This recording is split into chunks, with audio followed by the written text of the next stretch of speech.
So hopefully by the end of the video, you're going to know what estate taxes are, how they might apply to you, and what are some ways that you could possibly use to avoid these. So let's start off with going over what estate taxes are. So estate taxes are essentially a death tax. What that means is that if, as a non-American, you are investing in the American market, your total assets, which means your tangible and your intangible assets, could be subject to estate tax in the event that you pass away. So, how do we avoid this? We'll go over that later. But let me first give you an example as to how estate taxes might apply to your direct portfolio. Your portfolio could include, say, stocks such as Facebook, Apple, Google, Amazon, or even some ETFs such as an ARK Invest ETF or maybe a VTI, something passive. But as long as it's US domiciled, what happens is that, example, like suppose your portfolio is 100,000. So the first 60,000 of that portfolio is exempt from estate tax. But the remaining 40,000 is subject to a 40% tax rate. So what that means is essentially that the beneficiaries of your portfolio are liable to pay that extra 40% tax on the amount above 60,000. So how do you go about avoiding this? So there are a lot of countries that have tax treaties with the US. So a list of those countries include Austria, Denmark, Finland, France, Germany, Ireland, Italy, Japan, Netherlands, Norway, South Africa, Sweden, Switzerland, and the United Kingdom. So what that means is that if you have any sort of residency within these countries, it's possible that your estate tax gets waived off. So what are some ways that you can actually use to avoid the estate tax? So we're going to go over some of the strategies that you could possibly use to avoid estate taxes. So the first strategy that comes to me is setting up a limited liability company and through that holding assets. How that would work is that you set up an either onshore or an offshore company, an LLC, a limited liability company.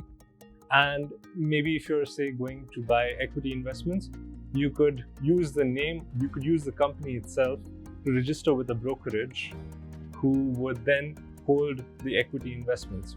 So the main benefit of this method is the fact that a company never dies. So it's never going to be subject to estate taxes. Also, if you want to assign beneficiaries, suppose you want to have whatever, your family members or a friend or someone, you could just give them shares within the LLC itself. By doing this, they have the right over the assets held, which is equities in maybe say US domiciled securities or ETFs, or it could be even other sort of securities or other sort of tangible or intangible assets.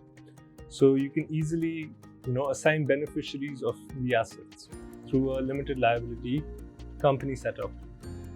But one of the main disadvantages of this sort of setup is the fact that it can tend to be very expensive, and there's a lot of headache in terms of setting up the company itself, setting up the LLC.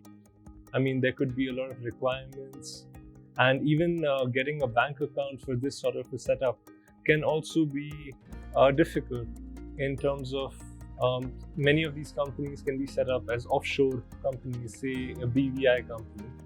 So to get a bank account for a BVI company for some citizens could be a bit of an issue. So there's a lot of hassle and a lot of paperwork and a lot of following up to actually set up this company and maintain it on an annual basis.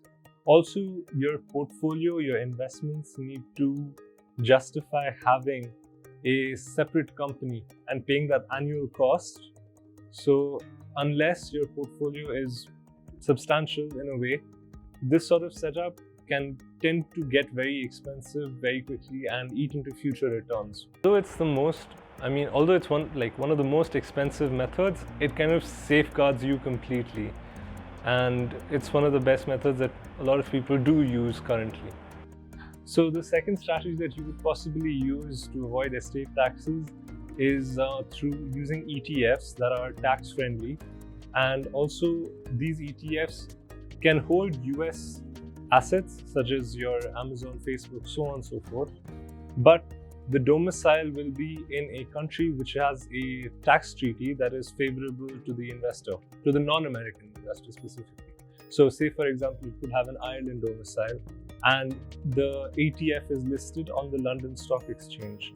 So this gives you that benefit of no estate taxes, and also it reduces the amount of dividend tax you have to pay. But that's a topic for another video, because we're just focusing on the estate tax here. The benefit of the strategy is that it is through a company, through the ETF providers. So you have your Vanguard, you have BlackRock, you have all these ETF providers that offer this service, and the fees are quite low. In this case, like for example, the fees can go to around 0.18%, which basically means that on an annual basis, you're paying $18 for like every $10,000 invested, which, considering the investments that you can have in it, it's quite good. But the main disadvantage to this strategy is that you wouldn't be able to pick up individual stocks. So suppose you are someone who wants to go in and find stocks. That doesn't work through the ETF strategy, because again, through an ETF, it's kind of almost like a passive investment strategy where you keep buying into it and then you hold it for X number of years. Strategy kind of works for you, and if you're looking for a passive investment, that's kind of one of the ideal ways to go through it, through an ETF that's domiciled in a country that has a friendly tax treaty with the US with respect to estate tax, and you can buy and sell that in dollars and also in other currencies such as pounds and euros. So the third strategy that I could think of to avoid estate taxes is going through a private banking channel. So the downside of this strategy is that it does not apply to a lot of people, since private banking only caters to very exclusive, maybe say high net worth individuals, and they may not entertain the vast majority of the potential clients that they may have. A private bank sets up a brokerage account and acts as a custodian for the shares that you would want to own. So the best part about this strategy is that it's extremely flexible. So you could not only have equities, you could also have ETFs, you could even have other structured products depending on the level of sophistication of the private bank. So the main downside to this is, of course, accessibility, because a lot of people would not have this option available. So although having a private bank hold your stock, your equity and your ETF investments could be an expensive option, provided that you do get accessibility to this option, it could be a much less of a headache compared to actually setting up an LLC, making sure the bank account is active, making sure you're able to access the assets through this company.